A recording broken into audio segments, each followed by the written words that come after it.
Merry New Year! You are listening to the BlahCade Pinball Podcast. I'm your host, Chris Freevis. Joining me, as always, halfway across the world, Jared Morgan. Hello there. Howdy, howdy, howdy. So, New Year, same BS. Yeah, that's right. um, we, I don't know. Did you have a nice holiday break? Yes, I did. I had about 3 weeks off, and during that time, I had 2 Christmas days. Two? Two, because we had to have lunch for my sister-in-law who was going to Vanuatu for holidays, and so we just had to have turkey twice. Oh, and ham twice. It was really hard to take. Yeah.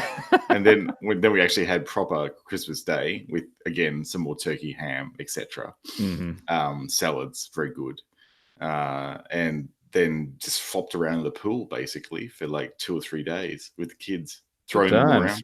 Yeah, it was great. And New Year's was good. We went to a friend's place here in North Lakes and had a rollicking good time. And it was a kids one. So we ended up finishing our New Year's about 9 o'clock when the kids decided it was time to go to bed. And did I misinterpret what I saw somebody post? But was this the last year for fireworks on the bridge, or did I completely misinterpret that? Fireworks on Sydney Harbour Bridge. Yes. I'm not sure. I didn't read any news about it. Okay, then I'm pretty sure I misinterpreted. It might have been he was saying last show for that day or whatever. That's probably what it was, because there's two. There's a kids show, right? Kids fireworks, and then there's the adults fireworks at 12. Right. So yeah, it was probably that. No, I don't think they'd ever get rid of firing fireworks off the Sydney Harbour Bridge. It's rather. I was going to say it's too big of a deal.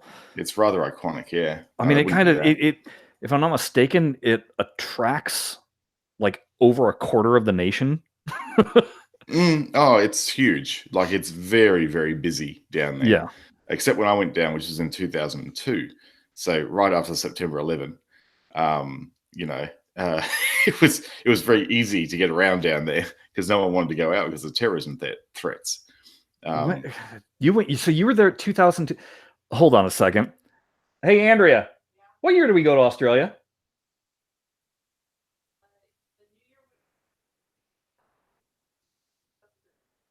It would have been okay. So we were there when it was transitioning from 2002 to 2003.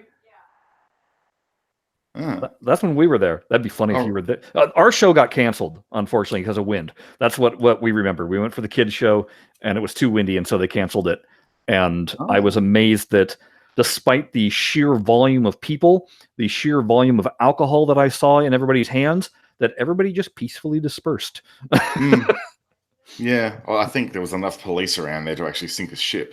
The largest police presence we saw was indeed there. I think we saw 3 police cars. There've been a lot of on-foot police. That's the thing, because they would have been all throughout the crowd.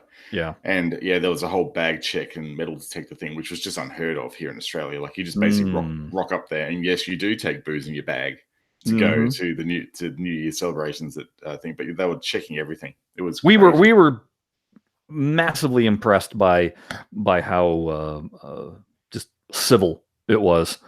So I think people just realize that it's always going to be nuts, and they should just get along. Like, if you go down there, it's expected that it's going to be bonkers and insane. Everyone should just have their best behavior on, for the good of everyone else, really.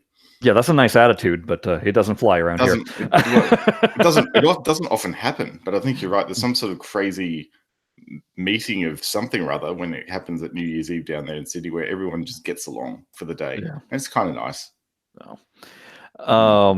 We did absolutely squat for New Year's Eve, which is our normal habit. But I don't know if people saw my posting on Twitter, but I declared that I won Christmas because of my awesome wife.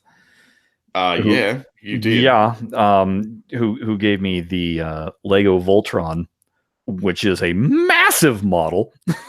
The sword's like a foot long, isn't it? The whole model itself stands 19 inches tall. And it's just hefty. I mean, it is. It's a weighty thing. Yeah, because you're talking, it's over 2,300 pieces. just congregated in that mass. Yeah. So it's pretty cool. But my favorite part is that because you build the 5 lines and then you fold them up and you assemble them, but it assembles like the cartoon, just in how they fold and how the leg spindle goes into the if the black line goes into the legs of the that form, and even the way the head flips and turns down is just spot on. Oh, nice. So of course I was humming the theme song the entire time I was putting it together. I think it's obligatory, isn't it? Really? Exactly. I'm surprised you weren't. I'm surprised you weren't making it in conjunction with watching a whole lot of Voltron reruns. Oh no, I think they're terrible to watch now. They probably are. Yeah, because we know the plot. It's like everything is turns to crap and goes badly until they all combine and get the job done. Right, and then they fight the big beastie for a little while, and that doesn't get the job done, and then they bring out the sword and slice the thing in half, and episode's over. Yeah. And which always makes me wonder, why didn't you just bring out the sword to begin with? Because then they couldn't do 30 minutes of cartoon. Right. That's why. Plot details. Yeah, kids television. Just look at I look at things like there's a show called Go Jetters that is a kids show, and it's the same format too. They fly to a place.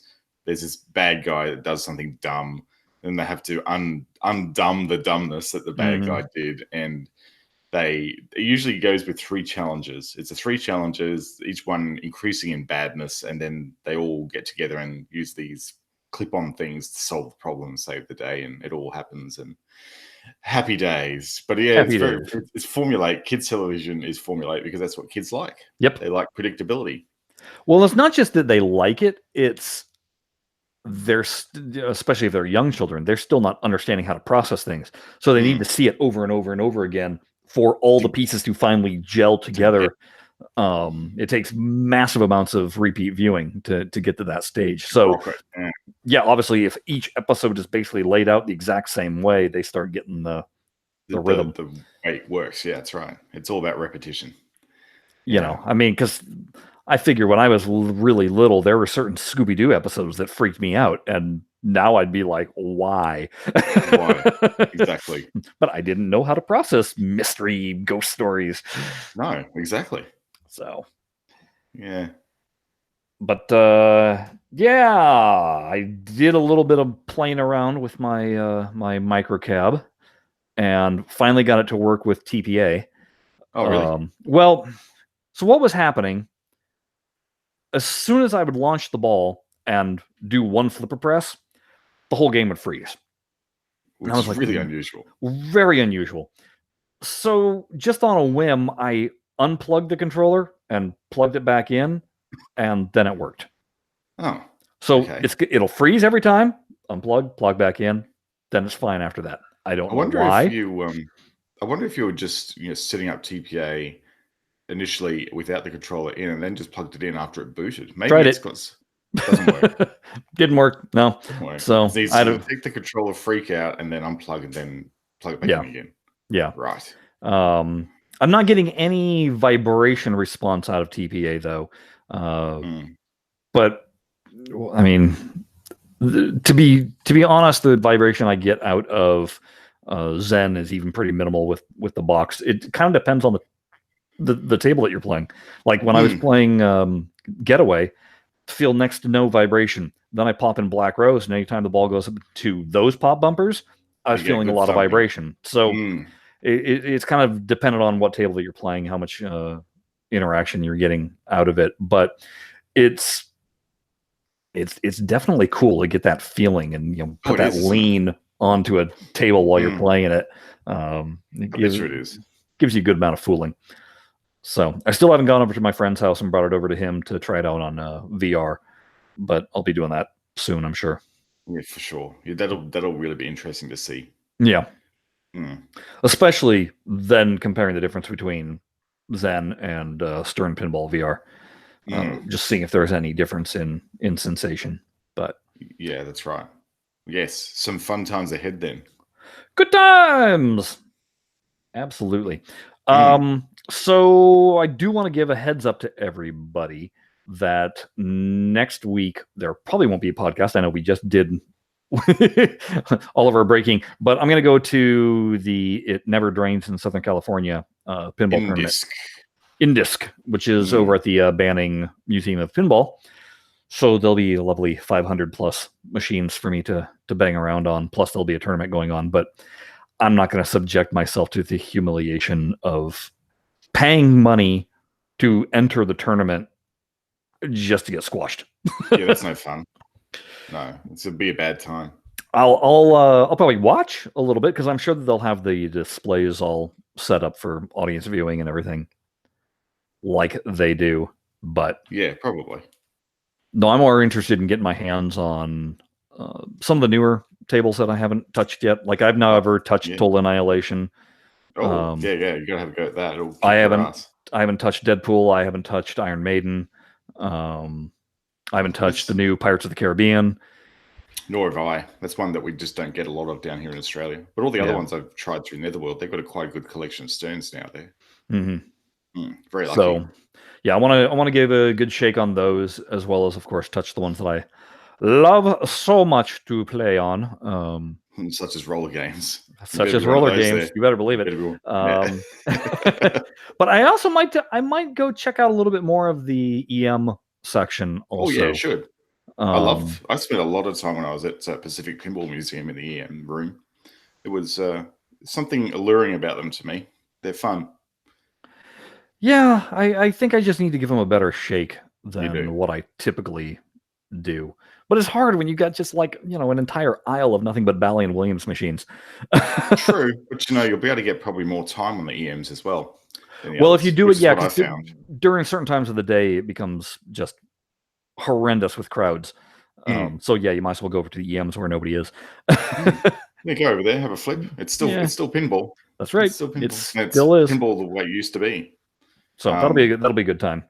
It will. There's a video right now of Jack Black at the Pinball Hall of Fame in Vegas, checking it out, and it's just kind of fun watching him flip out over some EMs that are there. It doesn't show him playing anything. It just shows him going, "What? Look at that!" and kind of reacting, which is kind of interesting. That is interesting. I didn't know he was a pinhead. Apparently it's something new. I don't know. Some new video series he's got on YouTube. Oh, okay. So I don't think it's him necessarily checking out pinball exclusively. I think it's him just doing video games in general. Honestly, I don't know. But what else are you going to do in between movies, You're right. So yeah, you may as well do something. Hey, I want to give a shout out to, I had to pay for these, but they're worth every cent. I've got this, found this, it was an Instagram ad. And usually Instagram ads are rubbish and they don't do anything for me. But I found these on Instagram. So this is... those coasters? No, that is a enamel pin. Oh. And that is a very, very detailed enamel pin of Twilight Zone. Okay. Now I'm used to getting enamel pins from from Netherworld because they have challenges on the pinballs where you get a score, you get a pin. But this particular one here takes it to another level. Like it's so detailed. It even has like bits of the playfield that you can make out on it. And it's from a company called Nerd Pins. And they do a whole lot of like video game and pop culture pins, but they've got a small range of pinball related ones. So I decided to pair up the Twilight Zone with the Tower of Terror. Tower of Terror. So it was like a double header. I got both of them because they seem really cool. And because I got two, they threw in a free pin. No boy. And the free pin is this one. It's a bowling ball? It looks like it's one of those crystal balls. Oh, okay. Yeah, just a random pin for free. So that was pretty cool. So yeah, if you want to check them out, go and have a look at nerdpins.net, I think it is. And yes, nerdpins.net, and check out the quality of these pins is incredible. And they're not that expensive. I think they're about $9 or $10, but they're worth every cent. Very cool. So over the break, I saw a comment in the Digital Pinball Fans forum. Somebody was asking if I had heard anything new about the Arcuda cabinets, if they were shipping or not. No, we haven't heard anything. It's been really quiet, actually. It has been, but maybe that's a good time for us to try and get in touch with our contact there and see what's what. So we'll try and get on that and maybe have something to report back next time. But yeah, for now it's been very quiet. Yeah, it has. I'd be surprised if people who haven't actually who have signed up and paid a down payment for their cabinets haven't got news. Yeah, because you would think that they would be notified of stuff if there was any news to be had. But yeah, it is. It is still available that you can buy the 76 table standalone pack, Stern pack from them. Basically, what Arcuda had to do, although Farsight being able to sell it ended back on June 30th, Arcuda bought a whole bunch of those packs. Whole bunch of keys. Bunch of keys, basically, so that they could include them with all their cabinets. But they also bought a bunch of the Stern keys also. So those are still available to purchase if anybody is interested. And as we kind of brought to the attention, it was, even though Pinball Arcade isn't in fashion to talk about on the Digital Pinball Fans forums, and it's like, well, yeah, understandable, because after 6 years of gripes, most of those gripes got addressed by Zen with their release. So it's kind of shifted. But it's true, if we didn't have the Zen tables to be talking about, we'd still be all enjoying Pinball Arcade. And I gotta say that the Arcuda pack with the Kinect hooked up to it is still pretty unique to it helps. And in one of my I had been playing a Stern table and then going into TPA and checking it out. And just when I was testing out my controller, I hadn't gone into Zen yet, and I went straight into TPA and played. And if you do that, the tables feel okay. They still feel fine, because your memory isn't quite so getting the muscle memory from Zen. Yes. So I mean, they're certainly still enjoyable. I don't. You don't throw it away. I mean, there's a lot of tables in there that may or may not make it into Zen. Exactly. So keep that in mind. And we're gonna go into in just a little while what our kind of our Holy Grail license, if you will. What if we had to come nuts to bolts, what we want to see in. We're gonna kind of go into that conversation in a little bit. But first, because it's the new year, and I do this every year, we have to make Jared put up with it. But it's time for my annual summation of the movies of 2018 that I saw, my best of and worst of. And there was much rejoicing. Hooray. Hooray. I've read your article. I will say this. I've read your article that you put up on Medium, and I actually used it to shortlist a whole lot of movies in Google Play that I want to go and rent, because the way it's laid out, if you haven't actually seen it, and yes, you should go to the BlahCadePinball.com/episodes and have a look at the articles tab to see this particular article that Chris has written, because it's detailed. It's only about a 6-minute read, and you'll get all you need for your movie stuff for the year. Movie stuff. See, I love movie lists because it just makes me want to argue with people. So I hopefully, if you want to argue about my list, I welcome it, because I enjoy that back and forth. What do you know?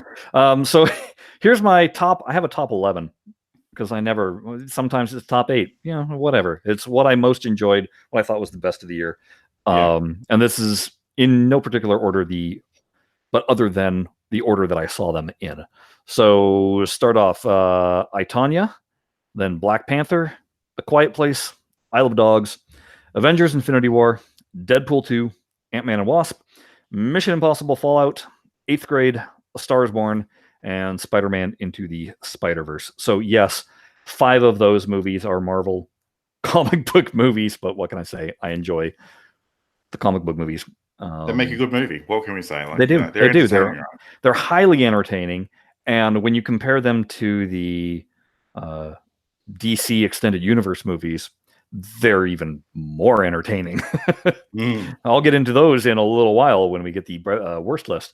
But I do want to kind of point out though, Mission Impossible Fallout probably wins my favorite of the year. It's certainly the best action movie of the year.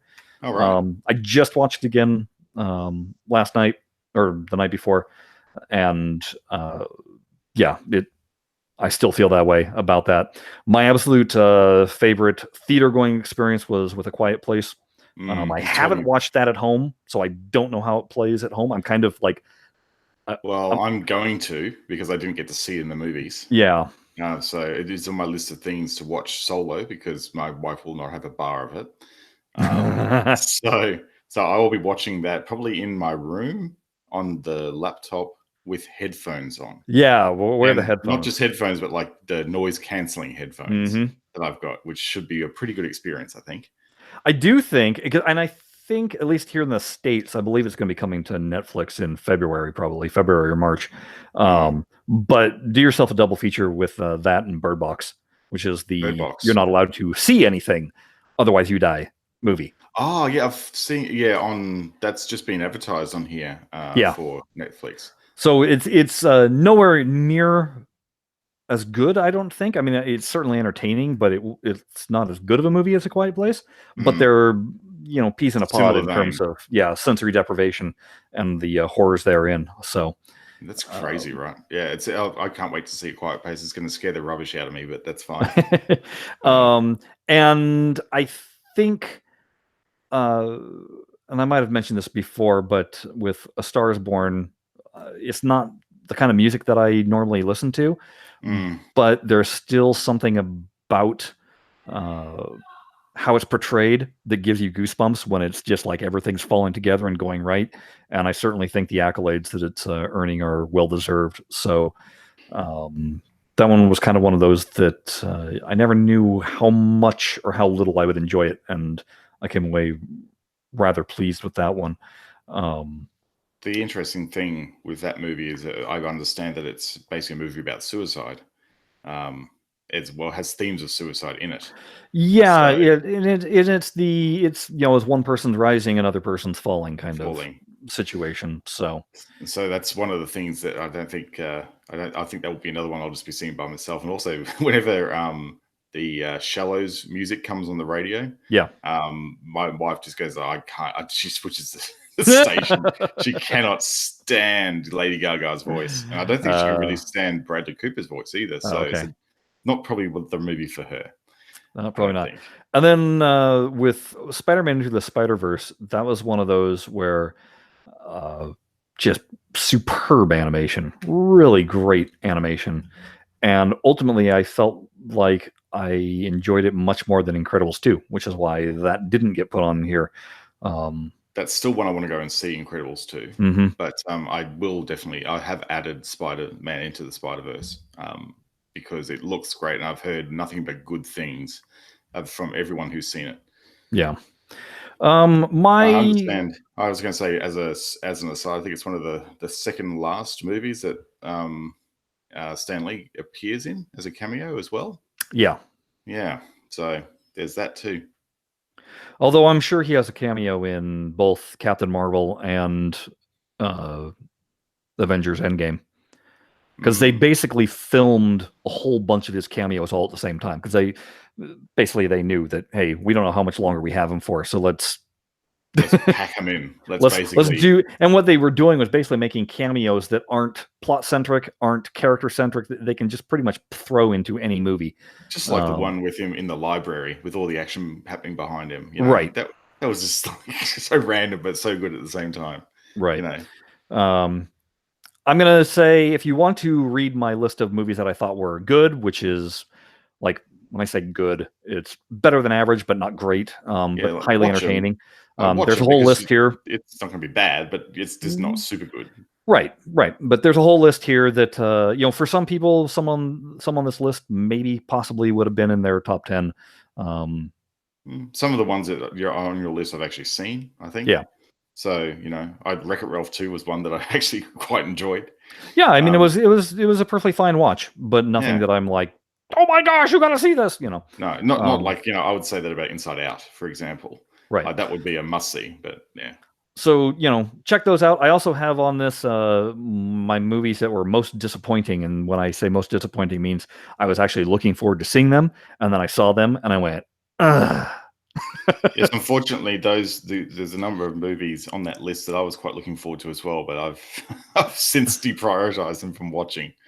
And it's not like they were hideous watches. Like, for instance, I'll give you an example. The Predator.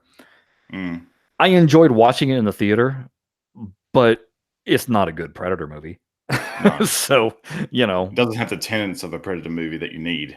No. But let's move on to the fun things, which is the worst movies that I saw last year. Now, this is always fun because I compare my worst list to what a lot of critics put for their worst list, or what throughout the year. Like, for instance, when the movie Venom came out, people were like, "Oh my gosh, it's the worst movie ever." And I'm like, really? Clearly you have not seen, and then here's my list. Because I rather enjoyed it, and I just showed that movie to my son last night, and he really enjoyed it. So there you go. It's quite enjoyable. And more to the point, it's still better than any of the DC movies. So let's kind of go through this list real quick. Worst movies I saw. The Post, which was that newspaper movie that was actually a Best Picture nominee, and it was boring and horribly shot to boot. So that's on there. Maze Runner: The Death Cure, a movie I had zero clue what the heck was happening, even though I've seen the other two movies, because I couldn't recall a single thing that happened in those movies, and I just really felt like I was spinning my wheels while watching it, and it was completely pointless. Right. Then maybe you have that would be one day to have to watch in a movie marathon so you can get the context between them. And then I don't think it's worth it. So that's probably not. No. Death Wish, which was the epitome of Bruce Willis collecting a paycheck, and there being no point. Yeah, and there being no point to even Death Wish should be an allegory or a statement on what's going on right now, and it didn't even bother to do that. It was just a lazy movie. Right. Just one of those that as I was watching, I was just like, oh, really? Nothing particularly hateable in it, just other than the fact that it felt like I was wasting my time with it. Right. Justice League, which is the epitome, and again, I know that came out in 2017, but I only got around to seeing it in 2018. But it's that epitome of DC just throwing everything they can at the wall and thinking that if we just have lots of explosions and lots of chaos going on, that's a good movie. Right. And it's like, yeah, but if I don't care about anybody, that's a problem. And I'm sorry, the movie makes it seem like Aquaman can fly. I mean, there's just no rhyme or reason to the physics of the world. The camera just zooms around every which way. Which I know is a pet hate of yours. It's having a grounded camera and CGI gives you the errors big time. Yeah, I mean, even if you're using a virtual camera, pretend like a real cameraman had to operate it. Not Superman, basically. Right. Cue Ready Player One. And that's just it. Ready Player One is also on this list for that exact. Well, that's not the only reason it's on there, but that's one of the key reasons why it's on there. Another key reason is because it's blink and you miss it Easter eggs. Memes. And everywhere. The problem is that you're still trying to go, wait, did I see what I thought I saw? And then meanwhile, go past. Exactly. And so you've had no chance to process it.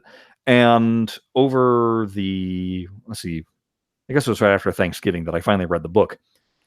And after having read the book, they really botched the movie. Oh, right. Okay. So, yeah, not even a point to that. Rampage, which was questionable of why they made a movie out of it to begin with. They really didn't need to. No, really, I mean it's not exactly the deepest of video games. Hey, you're a giant lizard and you're smashing a building. The end. The end. Yes, exactly. I'm not even going to go into why there's so much terrible about it, but it's terrible. Action Point, which was that Johnny Knoxville movie where he owns an amusement park of sorts and everything is just going wrong. And if you've seen the trailer, it's just people getting brutalized and hurt on all the rides. and it looks like a good time, and it turns out that that's exactly all the good moments. There's just in the trailer. In the trailer. You need not see anything else other than the trailer, because everything else falls flat, is not funny. There's no stunts other than what you saw in the trailer. There's nothing more. I mean, it's just like they loaded everything into that trailer Yep. to try and get you to sit on the seat in the cinema, right? Yep. Equalizer 2, which felt like 3 different movies. Like they started a movie and then they go, "Oh no, that's not the movie we want to tell. This is the movie we want to tell." And then okay, so then you start going on and they go, "No, that's not exactly what we want to show you either. We're going to do a different movie." It's just see, that was one of the ones on my list because I really enjoyed the Equalizer 1. It was great. I enjoyed Equalizer 1 in the fact that it felt kind of like John Wick, but wasn't quite as well put together. This thing it doesn't know what it is. It really doesn't, and it's just all over the map. And and also it never explains anything deeper about him. It just assumes that you remember some things from the first movie and kind of moves on, and then it forgets those things itself. So, right, yeah. No, because you really do need, if there's such a big gap between not even a franchise, it's just a sequel. Yeah, if there's such a big gap, you do need to have a little bit of reorientation for the viewer. You don't have to go nuts, but just like, hey, remember this? Yeah, we're going to go with that here in this movie because it's going to be a thing. So yeah, they need to do that. There's a movie called Hellfest, which it was one of those. This is during the limited time of my movie pass where showtimes were still available even late at night, but you only had a select few movies to be able to go see. So that was why I went and saw that one, because it was like, well, I'm going to get my money's worth out of Hellfest. And you didn't. I mean, I'm not a horror fan to begin with, but my God, you got to have some good kills. That's a paramount of any horror movie. And not only do they not have any good kills, they're almost all done with a knife, quite frequently off camera, and they're not scary in the least. Well, that's a big fail then, isn't it? Big fail. And then it does the twist ending at the movie, at the last 30 seconds of the movie, that makes you want to throw, if you still had soda in your cup, you'd want to throw it at the screen. Right. Because it was just a big terrible. What? Right. I think I legitimately flipped the screen off, if I'm not mistaken. You would go, F you, man. Exactly. Give me my 100 minutes back. Yeah. I saw Mortal Engines, which is the giant cities on tracks. First 5 minutes, very intriguing. Pretty interesting. Rest of the movie, right down the tubes. Oh dear. See, that was one I was going, that could be really cool. That might be awesome. I mean, legitimately, I thought, oh, come on, this is a good enough premise to, take it forward. But, oh my gosh, you start being able to punch holes in it left and right. And why? Like, there's one character who literally 1 minute is preventing an assassination, and then 5 minutes later is on a journey with the assassin. What? Yeah. It's just like such, and you're like, whoa, wait a second. No, that doesn't jive at all. And then there's a moment where essentially a Terminator shows up. And I'm like, excuse me, what movie are you from? Hang on, Terminator 6 hasn't happened yet. And then you have, because it looks cool and it's very steampunk, which is the entire movie. But people flying around in jet-powered dirigibles. All right. And which is okay, fine, whatever, until they fly through flames and you go, your dirigible would have gone pop. Yeah, very true. And it's doing it in a moment that is straight out of Return of the Jedi, with the Falcon trying to blow up the power source of the Death Star. So okay. It's very derivative of a movie and just groan-inducing. Right. Aquaman. Aquaman. Oh, let me put it to you this way. I don't think there was a single scene filmed underwater for reals. I think the entire thing was CG and done on dry land, and that annoys me to no end. If it's so hard to do it in water, like. Well, here's all I have to say is welcome James Cameron, because A, he did exactly that with The Abyss. All right. Filmed everything legitimately underwater. And Right. B, he's doing for Avatar 2, which is going to be entirely CG animated, but they do motion capture. They're motion capturing underwater. Oh, okay. Right. So it can be done, but it just, and then it's one of the, again, it's again the problem with DC where it's, hey, we're introducing this character. Granted, yes, he was introduced in Justice League, but we're kind of introducing him all over again. But I'll give you a key moment. He's a little kid. He's got his Atlantean advisor, if you will, with him. And they're standing on a cliff top, and he goes, but I don't know why are you trying to teach me how to swim? I already know how to swim. And he goes, and they dive off the cliff and underwater. And the guy starts talking to Aquaman, and he starts talking back, and he goes, wait, I can talk underwater? And the guy goes, yes. Oh, that's so cool. And then they kind of go back to but I already know how to swim. And he goes, not like an Atlantean. Lesson over. Now he can swim perfectly, jet powered through the water. Right.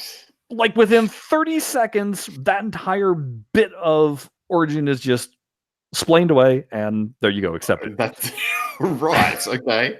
Well, and that's fast. And then, because why would you possibly only want to deep dive into one society that's underwater when there's 7 kingdoms of the, because there's the 7 seas, and so there's 7 kingdoms. And hey, let's go visit every single one of them and barely scratch the surface of any. Let's just fly. Let's drive past them, shall we? Basically. And let's have all these sea creatures that kind of look like what a real sea creature is, but they're giant and they look like monsters almost, and nobody that has ever done any oceanographic study has ever seen anything like them. Right. It's like, just have giant squid, just have... Don't have giant Cthulhu.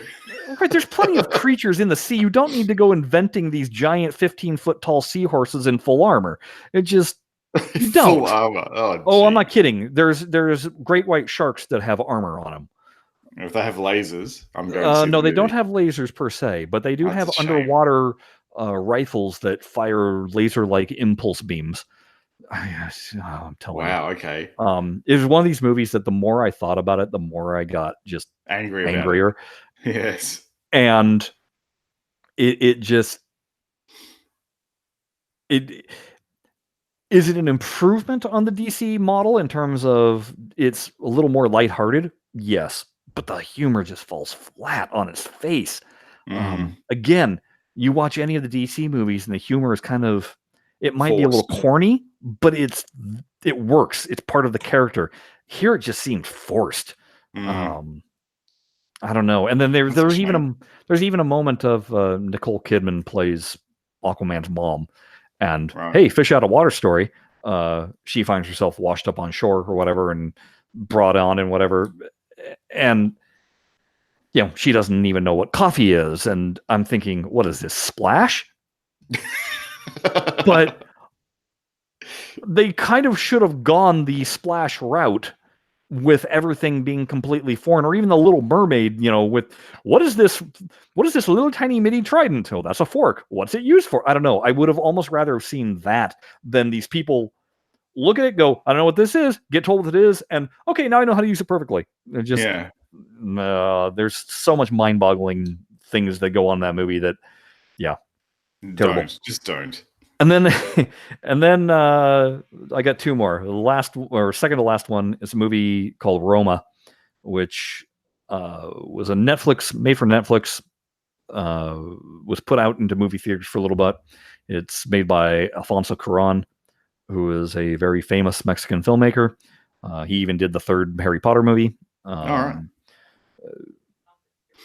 And this thing's been getting huge amounts of praise. I've already seen it as number 1 on a couple of top 10 lists.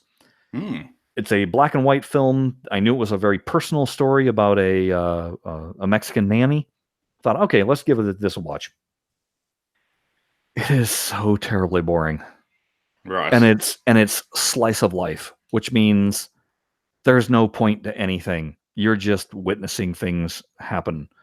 Right. There's no point to every scene. It's not driving towards anything. There's no real story. By the end of the movie, you can kind of piece together a story, but you're just kind of like, really? Did I need to see this? No. No, probably not. It just, it's the kind of movie that drives me nuts. Previous movies that did this to me were Tree of Life, which was a Terrence Malick movie that looked like 2 hours of B-roll, that didn't have a single scene in it, like scripted scene that I could tell. Oh, really? Just, no, nothing. You literally are just watching, you're going, when is any of this going to make a point? Right. Or it's also of the same ilk as, say, 12 Years a Slave, where it felt like 12 Years of Punishment watching, and again, didn't conclude in any meaningful manner. No justice was had. You just kind of went, oh, really? That's how you're going to leave me? And that's when I had to go promptly watch Django Unchained and watch to get it right. To get it right, yeah. Just have a point to your movie, people. That's right. And the other funny thing with Roma is it consists of basically a lot of shots of the camera just slowly panning left, slowly panning right, and that's it. All right. Wow, that's exciting. Exciting cinematography right there. Crazy nuts. Brilliant, right? Yeah. Yeah. Next. But my biggest offender for the year that I saw last year, and again, this one came out in 2017, but Transformers: The Last Night. I remember you talking about this in passing in a previous episode, and one of the things that really sums it up is just the amount of different aspect ratios they love to use in this movie. Yeah, there's like no less than 5, I think. I think it's 4 or 5 different aspect ratios, and it's literally you're angled on one person and you're in 240. You angle on the other person, you're in 185. You angle back to the other person, expecting to be 240. No, now we're in IMAX. You're like, well, why? What are you trying to tell me visually with your storytelling? Nothing. And then there's the fact that, and I think I mentioned this when I mentioned it last time, I started watching the movie. It starts in medieval times with Merlin and these dragon-like transformers or whatever. There's massive battles going on. My wife is in the other room, as she usually is, doing her scrapbooking, and but she'll hear the movies going on, and all of a sudden she kind of lifts her head up, pops around the corner. She goes, "What are you watching?" I go, "Transformers: The Last Night." She goes, "Is this the ending?" I go, "No, this is the beginning." And she goes, "Well, what's going on?"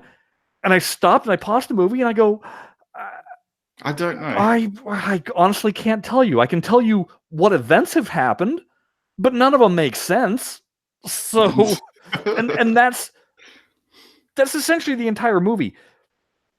Scenes will happen and you can say, this person walked over here, talked to that person, did X, Y, and Z, but it makes no sense why or how it fits into anything else. It's as if they took 5 different movies that happen to have robots and tried to jam them all together like they used to do back in the day for animation. Like, if you take Robotech, that's essentially what they did. Oh, right, okay. And so you've got a story that makes 0 sense. I mean, we literally paused the movie about 5 times, looked at each other and went, do you have any idea what the heck is going on? And nope, not a clue. And that's really terrible. Oh, and then there's this moment in a junkyard where suddenly it turns into a WWE moment because a Decepticon will pop up and like their name will be across the screen and stats will all of a sudden pop up. And you're like, what does that have to do with anything? You're about to give a chair. And you haven't done this in the last 4 movies at all, but you're going to do it suddenly now. And then it never appeared in the rest of the movie. Like, you're just like, what is going on? And then there's it sounds like everyone had it was like a Transformers hackathon, and everyone was like, come on, bring your best ideas to the table. Well, there was do this, and then they just said, hey, well, good, ship it. There's 3 writers credited to it. Right. There's another 3 that have a story by credited to it. There was, I think, 6 different editors. I mean, it's movie by committee, except for nobody else saw what the other person was working on. Is all I can assume. It was a hackathon. That's exactly how hackathons work. Yeah. Let's build an amazing thing. Okay, there's 6 different things that we built that don't really relate to each other, but hey, look, we got a thing. There's this giant battle at the end where like chunks of Earth have floated up into the sky, and you have no clue where anybody is in relation to anybody else, nor which robots are battling for what, trying to get to where. And the robots all kind of look the same, so of course it becomes that when they bash together, you have no clue who's rolling around with who. I mean, by that point, I was just, throwing my hands up in the air going, I give a mercy. I don't understand. Help. I mean, I wish I could say you gotta watch it just to see how terrible it is. But don't. Because that's kind of why I was gonna watch it. I heard it was terrible, but I didn't believe how terrible it could be. How terrible could this be? Yeah. Especially since I enjoyed the first 3. The fourth one, Age of Extinction, was kind of like, huh? Right. And just kind of a bloated mess of whatever. But this literally is, you've heard of word salad. This would be movie salad. Movie salad. Just dreadful. Yeah. So that's it. That's all, folks. That's all, folks. That's what that one was. Hopefully, I don't have to suffer through anything quite that terrible again. Yeah. This year, but I'm sure something will pop up. In total, I saw in the movie theater 73 movies. So with my $89 spent on Movie Pass, that works out to $1.20 per movie. That's pretty cheap, which is why they're not profitable. Right? I do the math. How many did I actually see for the year? I saw 106 movies in total for the year. And yeah. And of those that I saw that were my top 10, previous to seeing them, 7 of those I pretty much predicted would be in my top 10 anyway. Right. So your barometer was on. Yeah, barometer was on. So anyway, that was a lot of fun fun to go through. And probably something you won't do again. Because I seriously doubt that I'll have a movie year like this again for a while. Yeah, and because even if someone buys you another Movie Pass like thing, it's not going to be as good as this. Because what I realized, it's I kind of now understand why critics are the way critics are. Because there was a while where I was just basically forcing myself to see whatever was in the theater, just because I was like, I got to get my money's worth. And sometimes you'd be like, I don't want to go to this one, but I'm going to go see it anyway. Okay, fine, I'll go see it. And then you see it and you get done with it and you're like, well, it wasn't terrible, but it wasn't anything that I really wanted to see. So, my opinion didn't change one iota. Yeah, right. So, yeah. Anyway, that was enough of the movie chat. Let's talk some pinball. Yeah, let's do that. We teased it. We said that we would maybe be talking about what would be our holy grails, not necessarily holy grails, but what do we want to see license-wise come to Zen? Because we know that that's going to be happening. Probably not third volume, probably fourth volume of Williams, I imagine. Yes. So I'll let you go first, Jared, since I've been talking way too much. Well, yeah. Well, it's the movie thing. It's I've got no contribution. So I was going to say, you don't have contribution to pinball. But the movie thing, you have no contribution. Yeah, I get it. Yeah. So I think, there's some obvious ones that I think would be that really the whole forum and anybody who has been using digital pinball for any amount of time would want. And, we're talking about the ones that some of them have been in Pinball Arcade and some of them haven't been. But, I think seeing Twilight Zone again would be excellent to have in Zen. Because just think, like the Zen overlay mode in that thing, all the pinball toys that have been released for Twilight Zone, they could easily put those in and animate them and do amazing things with them and have the the all-seeing eye hover above the power field when you're playing a Powerball mode. Amazing, right? And it also needs a serious physics pass from TPA, so that's a great one, don't you reckon, to have in? Yeah, I mean, I think I made my list of probably should be, but I've never been a huge Twilight Zone fan. Of the table. Of the table, yeah. Yeah, it's never. I know people go bonkers for it, and I think most people go bonkers because of it being so deep. But when it was just in the arcade, I don't think people were going nuts over it. No, it's only since the pinball resurgence and people actually having it in their houses that they've had fun. It's not really a good location pinball because it's really hard. Yeah. Oh, I take it back. I look at no, it didn't make my list. It didn't make your list, yeah. Didn't make my list. I think it will be interesting to see what Zen could do with that. And I think they could do some pretty interesting things. But I think the one that everybody wants, and this is almost unanimous, is Indy Jones, the pinball adventure. Yeah, that's just come on now. That would really put a huge stamp on Zen going, hey, you know what? We're not here to muck around here. Oh no, it'd be throwing the gauntlet down. Yeah, here we are. Yeah, whoop, there it is. Yeah, pretty much. if we can get this, we can get anything. That's basically what that says. Basically, yeah. Like it's huge. I think the other one that is granted for me, it's already in TPA, but I think something like Bram Stoker's Dracula would be nice to get into Zen, mostly again because of the tuning pass. But yeah, it never really felt proper in TPA. No. But in Mist Multiball, have a think what you could do with Mist Multiball. See, it's funny because you're bringing up all this stuff. I didn't think once about Zen enhanced modes for these tables. Yeah. And certainly it's been one of those things where I've dreamed about, can you imagine if you're playing a real pinball machine and the entire thing just filled up with fog?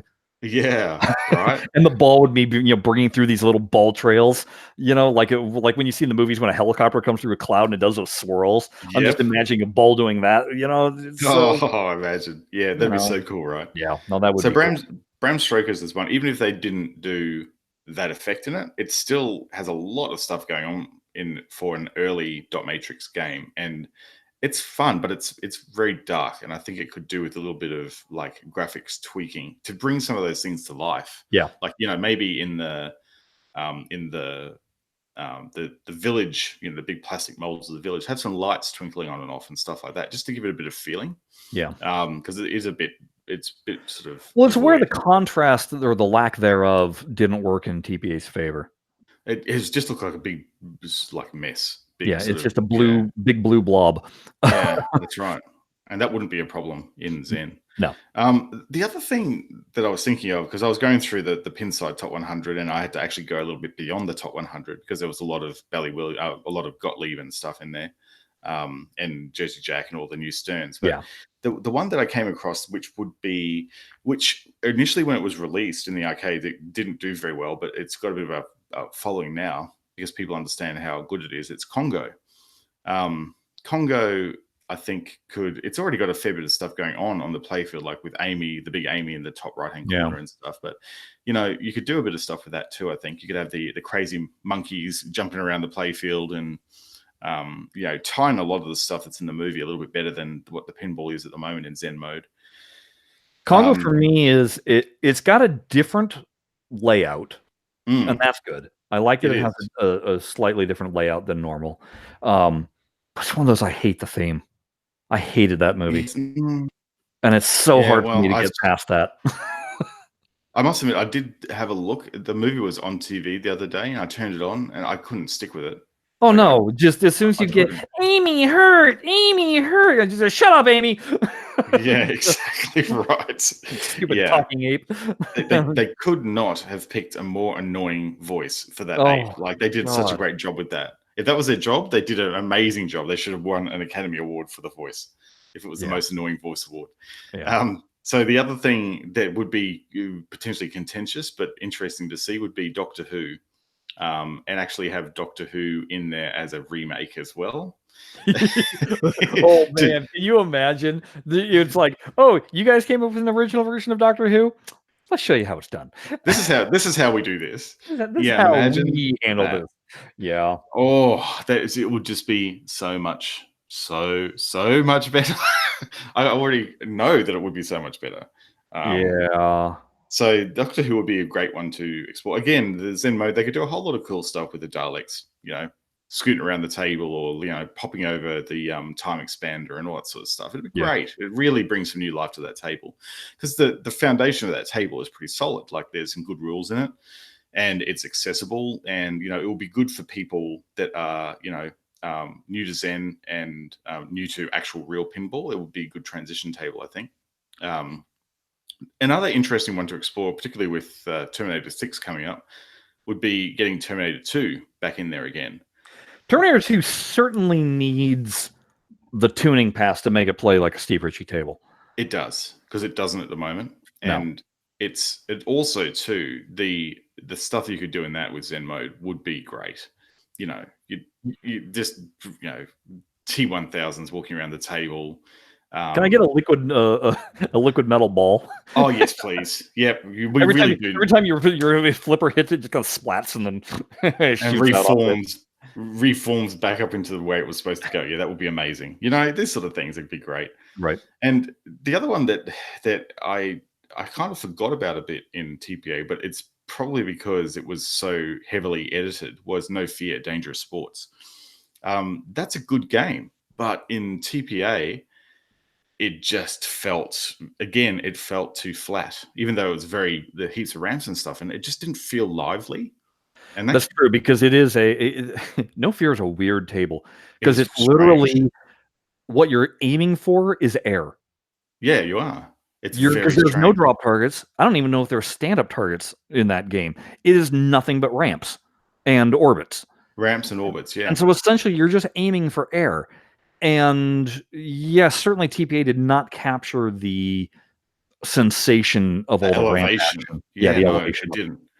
It really didn't. And it's just something that would be great to, number one, have all the licensing back in it so you don't have massive gaps in the narration, like introducing all the game modes, because it's so blatantly obvious that they've cut names of people out. Yeah. And it just doesn't, like, they needed to fill it with something, but just like having a big gap in the audio like that is just like it's so obvious. My only I shouldn't say my only problem. One of my problems with that table though is it is a hateful brand. You might as well have it, Ed Hardy the table, or Town and Country the table. It hasn't aged, has it? As opposed to Maui and Sons. There was always the good T-shirt company, and then the one that was sold at Walmart, and No Fear was the Walmart brand. It was, we'll sell this to people that don't know better, kind of thing. And that's always No Fear like to me. I will be totally honest and say I did have a No Fear shirt when I was in my teen years, because their branding was it was exactly aimed at teenagers. Really, that's what it was all about. The other thing that hasn't been, thinking of games that haven't been in TPA yet, one that comes up for me, which I seem to remember enjoying quite a bit in the arcades, was Corvette. I haven't played it a whole lot at all, so it's not one that I can really say for sure if I'm like, ooh, yeah, but I think it would certainly be valid to put in. Yeah, it's again, you could do a lot of very nice stuff with Zen overlay. The main feature of that table, it's got a big rattling engine in it that will juggle the ball around when you shoot it through it. So it's sort of, that could be interesting to integrate with a bit of Zen magic. It would be a good version of Zen's V12. Yes, it would. That's quite true, actually. It would be a very good enhancement to that, because V12 was nothing good. No, nothing good about V12. And I think the last one, as much as I hate this table in the arcades because it's brutally hard, I think having something like Creature from the Black Lagoon in the collection with a brand new graphics pass and a physics pass would probably make me play it more, because it's got good rules to it for the type of table that it is and the type of architecture that it uses. But it was just, in TPA, it was just, again, it was a visual mess. And it needed some life breathed into it, because you and I both know that Creature from the Black Lagoon, when you go and play it in an arcade, does not play like TVA. It's nasty. That table, no two tables that I've played plays the same. It's just so unpredictable. Yeah. And one of the things that always gets me when you play in real life in the arcade is if they haven't got that Creature big playfield insert correctly leveled and adjusted properly, it affects the ball path. So I had this one time when the ball was going slowly over this thing and it got caught in the groove and it started going down toward the out lane. I had to do some pretty quick reaction to try and stop it from doing that. So, I wouldn't want that in the simulation, but at the same time, it's these sort of things having like a tournament mode pass on this table would kind of prepare you a little bit more for how it plays in the arcade. Mm-hmm. So yeah, that's my list. Okay, well, my list, let's see. Can you guess my first one? I'd be roller games, wouldn't it? Bing, bing, bing. Roller games. Yeah. Hello. Get your butt in front of the line. Music. Sorry. Most fun to steal multi-ball from on somebody else. Not that would be a factor when you're playing it at home. No. I don't know. I love roller games to pieces. I've never played the thing. I've never seen one. They just probably hyped it up so much that when people that never have played it like you do finally play it, they'll be like, "Really? He's off his rocker." Well, no, I'll know what to expect because it is a System 11 game, so it's basically a System 11 it's game. Steve Ritchie, but it's Steve Ritchie at his most Pat Lawler. Right. You know how much I love Pat Lawler. So, it's kind of the least Steve Ritchie of Steve Ritchie games while still maintaining some of his DNA. But it's actually there's a lot of catch and shoot in the game. Okay. But I would love to play it. I would love to actually have an opportunity to play that one because it sounds like and I love it to death. I know that part of it is my nostalgia because, like I said, when I used to work in an arcade back in college, it sat right next to a Whirlwind, and so those are my peas in a pod right there: Whirlwind and roller games. But I still think it's a really good game. I think it really holds up. Can you guess number 2? I think I probably can, knowing you, and I think that's probably Fast Break. NBA Fast Break, folks. Come on. The most unique scoring game in modern pinball for a 30-year-old table. But no, it's because you're not going for typical pinball scores. You're going for basketball scores. Yeah, you're going for hoops. Yeah, and if they could, so the scoring alone is a big thrill to me. I think it has a fantastically fun shot selection. Yeah, its layout is amazing. The layout is great, and a lot of fun to get into a rhythm with. Yeah. The fact that you're picking your teams, and you can't. If you're a fan of basketball, and you pick your team, and you start playing it, you can't help but get swallowed up into wanting to progress your team forward. And I know the license would be a nightmare because these are players from, I want to say it was 96. Yeah, I think so.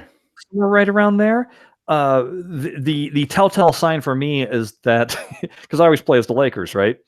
And the player that they always shout out is Nick Van Exel. And I'm like, Nick Van Exel? What about Kobe? And I realized it was like Kobe's first year. And Kobe occasionally pops up as the shout out, but very rare. So that's where it's just kind of amusing to me, the who the top stars were at the time. But here's the perfect thing that Zen could do, which is do like what NBA 2K does. You put out a new roster every year. That machine only had 28 tables or 28 teams represented because that's all there was. There's now 30. So bump up, put the new teams in, and then every year change the roster. Ask for $2 DLC or whatever, and the roster changes. And you can then buy your current roster, and then you can make deals with the current Players Association. So it shouldn't cost nearly as much as trying to go back in time and get player licenses. Approvals from every single player. Yeah, geez. Yeah. That'd be nightmarish. And then there would be they already would have like deals going for video game appearances and stuff with NBA 2K and all that. Yeah. So they just extend that slightly to pinball, and job's done. Yeah. So that's I mean, as much as I would love to see those original layups just to laugh, I'm not beholden to. I wouldn't care at all. I'm all about the gameplay and the teams, and that's it. Yeah, me too. You see, I have no affinity with like real like basketball as such, but I like the table. So any differences in roster that they actually put into the game, I would actually not know. It would not make a difference to me whatsoever. Right. They could put Johnny Bimbo in there as a player, and I'd go, "Oh, Johnny cool!" Buckets. You're like, "Yeah, Johnny Buckets. He's my favorite NBA player." Totally would. I'd be looking for trading cards, because I wouldn't have a clue. But yeah. That'd be pretty. And then I think if you want to talk about enhanced mode, well, right off the bell, just I'm on a basketball bouncing. The shooting layups at the backcourt, you could actually have an actual figure shooting the layups rather than it being that weird blocker. Yeah. And you would have a basketball on the field at all times. You'd be playing with essentially like a soccer ball, like in Zen Soccer, whatever it was called. Super League. Yeah, you have a basketball that you're flipping around. Great. Yeah. It would actually sell it. Like that little change alone would actually really sell it.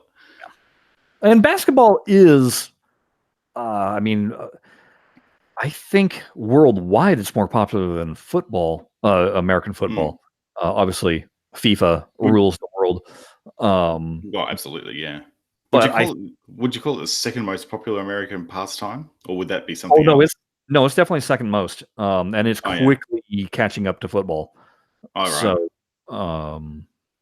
that's what everybody's kind of pointing out, that basketball is very much on the rise, on an uptrend, whereas football's kind of plateaued, sometimes dips. Kind of, it's still wildly popular, but the thing that's trending is NBA. NBA, yeah. I too, of course, you have to have Indiana Jones as what you'd want to see. I do want to see Addams Family again, just because. And this is, I think it's fantastic table. I think it's the best realization of a theme in pinball, hands down. I think it's just so well incorporated how they did everything. But it's also, there's all those people that have played Zen that have never touched a real pinball machine. I guarantee every single one of them would recognize Addams Family.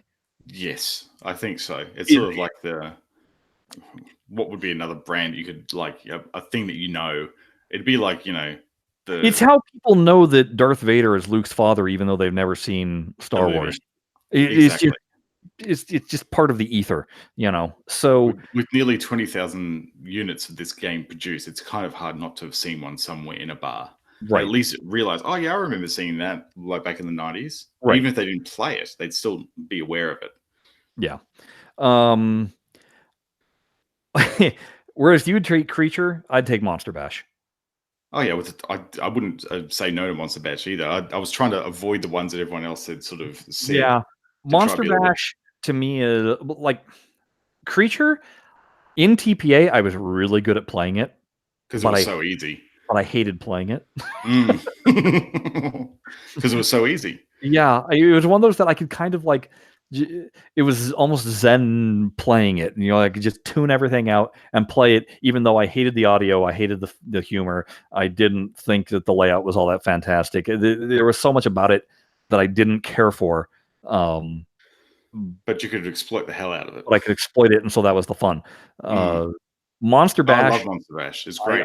Such a good table. And it is the one table that has been constantly requested to get an update on. Graphically and tuning. So I would really enjoy seeing what just getting high-res table graphics. Oh, it just makes such a difference, wouldn't it? Oh, that'd be so wonderful to see on that table. It's a gorgeous table, especially when lit proper. And you want to talk about toys that can be animated. Oh, Drac. Hello. And Drac, Frankenstein. You could have the Bride actually doing stuff in the back there. Bolts of Tesla lightning, going on over the table. I mean, just all sorts of stuff. It'd look amazing. Yeah. It would absolutely be amazing. That's almost a must-have. That and Indiana Jones, I think, would be the two just like stellar titles to have. Ultimately, though, I want to see licenses that, and this kind of falls into why I pick roller games and NBA. That I want to see tables that aren't in digital form yet. Yes, me too. So I like to see Johnny Mnemonic, almost because glove almost never works when you see one in person. No, it doesn't. I mean, I honestly have not put enough time on the table to even know if it's a very good table. But I've played it a bit in the arcade, and again, the glove really, with the glove not working, it's very lackluster. It's just loops. Yeah.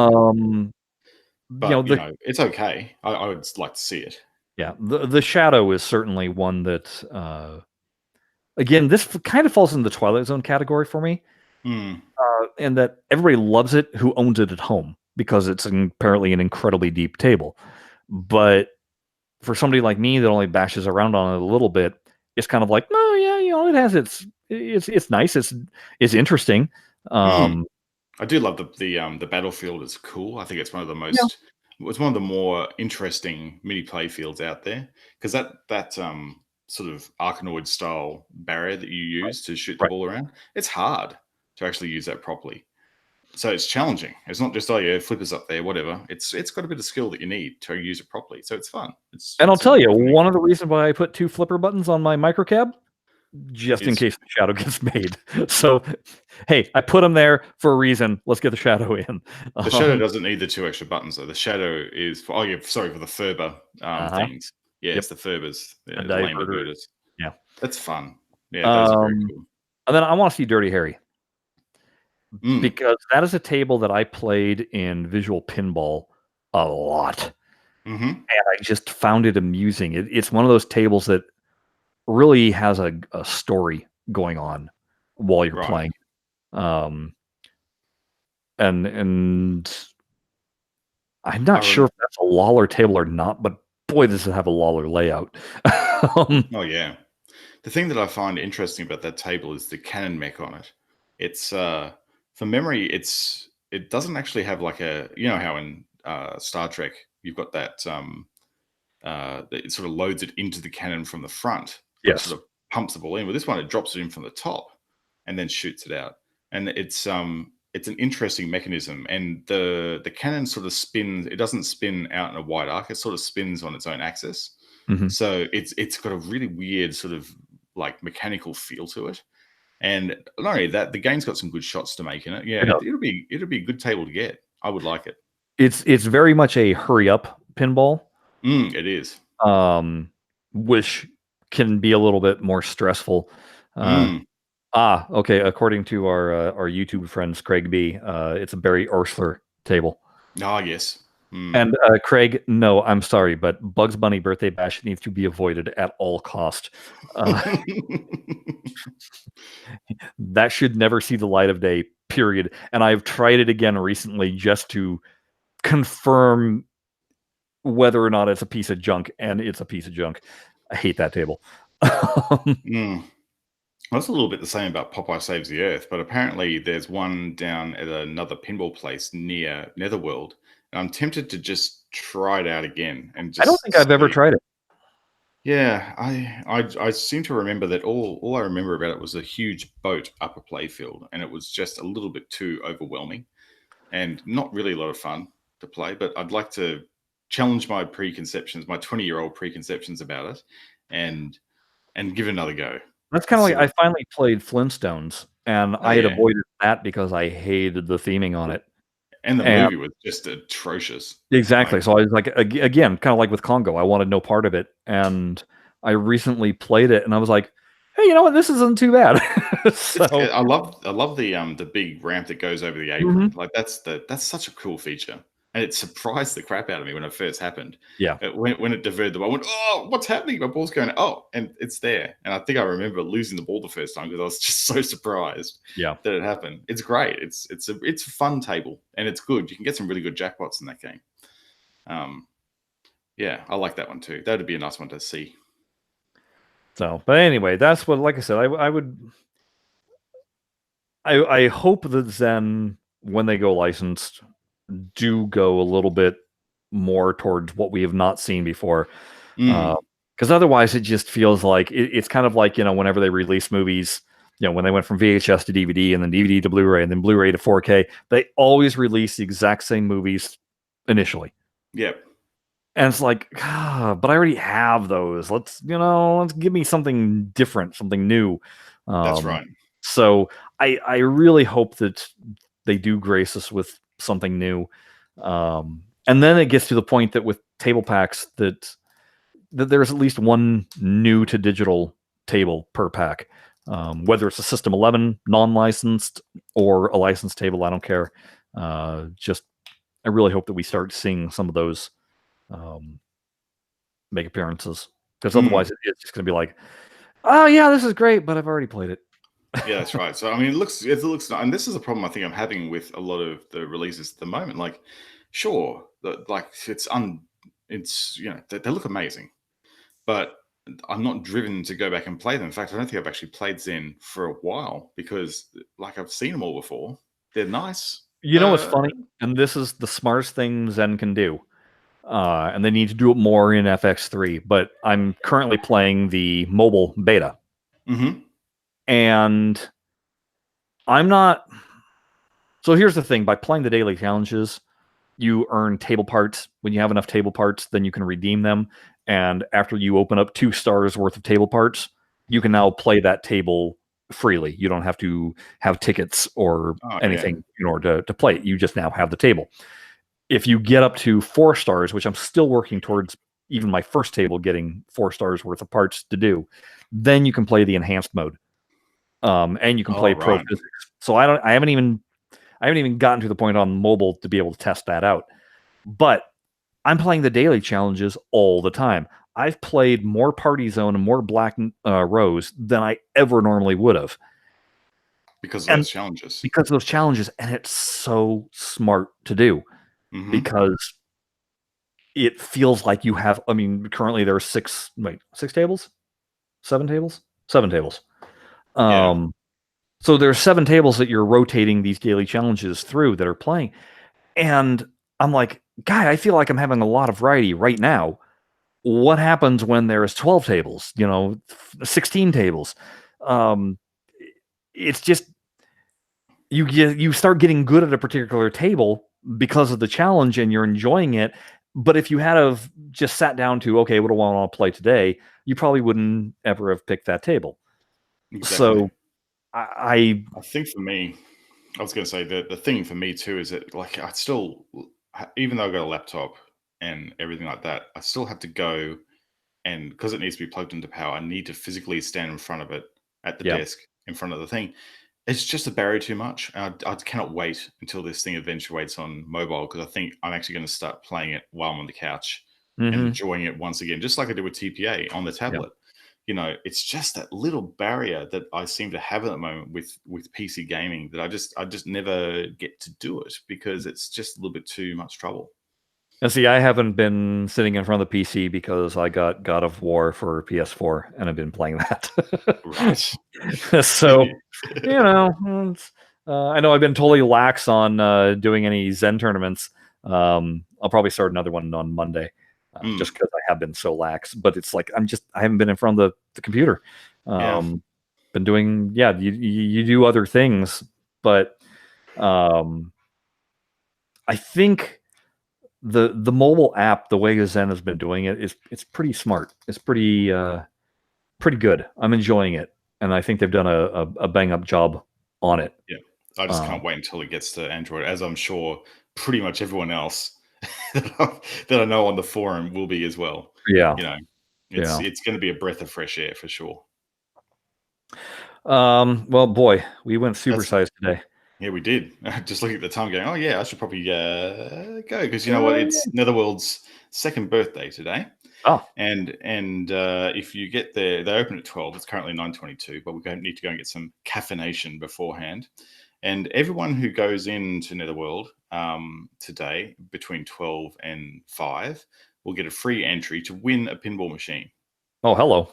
Yeah, and it's a Revenge for Mars Nice. Pinball 2000, and I played the one that they're giving away. It's in pretty good condition, and yeah, so we are all going to go in there and get a free entry, and hopefully, if we get there early enough, we'll also get a free pewter pin as well to celebrate the second anniversary, our second year operating as well. So that's our mission today.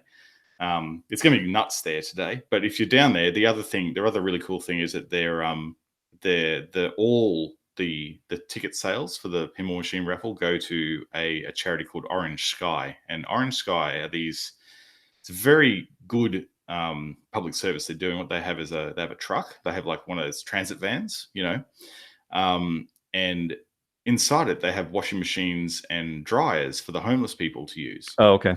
So they go around to all the places where the free meals are served, and they offer laundry services to the homeless people.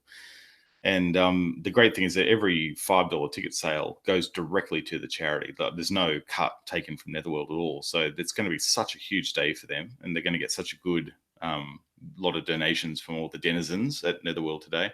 I've already bought $20 worth of tickets, so I wanted to make sure I actually supported it, not just with the freebie, because they're a really good charity. So I'm looking forward to going down there and celebrating today. I have a request of all of our listeners. Head over to thisweekinpinball.com. They are doing their annual TWIPY Awards, which are basically awards for pinball. One of the categories is Best Pinball Podcast and Best Pinball YouTube Channel.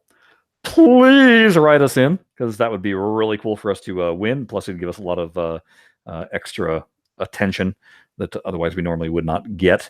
But it's a write-in category. So among the voting, it'll just ask that, and you got to write it in. So just write in BlahCade Pinball Podcast if you could do us that genuine favor. It'd be much appreciated. Very much appreciate that. Yeah, I don't know how much longer voting is going on, but as soon as you listen to this, head on over to thisweekinpinball.com. I think the website is actually twip.com. One of those two. Yeah, that's why it's called the Twippies. The Twippies. Yeah, Twippies. It's also not a bad Twitter to follow, because he does weekly updates on pinball news, and actually twice there. It's on Tuesdays and Wednesdays that pinball news will get kind of disseminated. And he goes big time into future pinball releases and news that's happening. A lot of times, which is something that we don't really do, because we're more focusing on commercial digital pinball. Right, and this is physical, real pinball, but he'll also a lot of times get the first pictures of what some of these machines look like, which is, you could probably find them on Pinside, but for somebody like me that would like to avoid Pinside, it's much nicer to just go to a clearinghouse of information, which is what it's the RSS feed for pinheads who don't like exactly. Pinside. Yeah, it's great. Exactly. This Weekend Pinball does really good work. So, head over there. Make sure you write in BlahCade Pinball Podcast. If you happen to be going to It Never Drains in Southern California, I will be there on Saturday. I will be wearing my blue BlahCade t-shirt. And so, blue BlahCade t-shirt, bald guy with glasses, that's me. Come say hi. Yep. Yes. And beyond that, make sure you go check out our website, blahcadepinball.com/episodes. There you will find all of our past episodes, as well as all the timing notes and links that Jared likes to put in there, plus articles like the one that we discussed in depth today, which is my movie list of 2018. Yes. By all means, you should be following us on Twitter at BlahCade, because we point you in all the directions you need to be looking. But just for gets and shiggles, you can go ahead and follow Jared at Jared Morgs. You can follow me at Shut Your Traps. And if you want to go old school, which is not really old school, we're not asking for snail mail, but if you want to email us sometime, it's blahblahblahcade@gmail.com. Oh, and speaking of t-shirts, go buy them. Represent.com. Just give a search for BlahCade. No, it's not represent.com anymore. Oh my God, I went with the old one. It's Redbubble. Redbubble.com. Redbubble.com. That's too funny. They both start with R. It's hard. That's hard. Yep. Redbubble.com, search BlahCade. The funny thing is you can still go to Represent and buy the old logo get a t-shirt. vintage. Yeah, you get a vintage one. Yeah. We're that it's still there. You can if you want. Be a hipster. And get the vintage. Yeah. I know that's where Mel went and got his t-shirt before we launched our new shirt. Merch up. Yep. Yeah, that's right. So, all right, folks. So it'll be probably 2 weeks before you hear from us again, but then I'll have all sorts of real pinball talk since I will have been playing real pinball. That's right. Until then, Happy New Year, and we'll see you in the next one. Bye-bye. Ta-ta for now.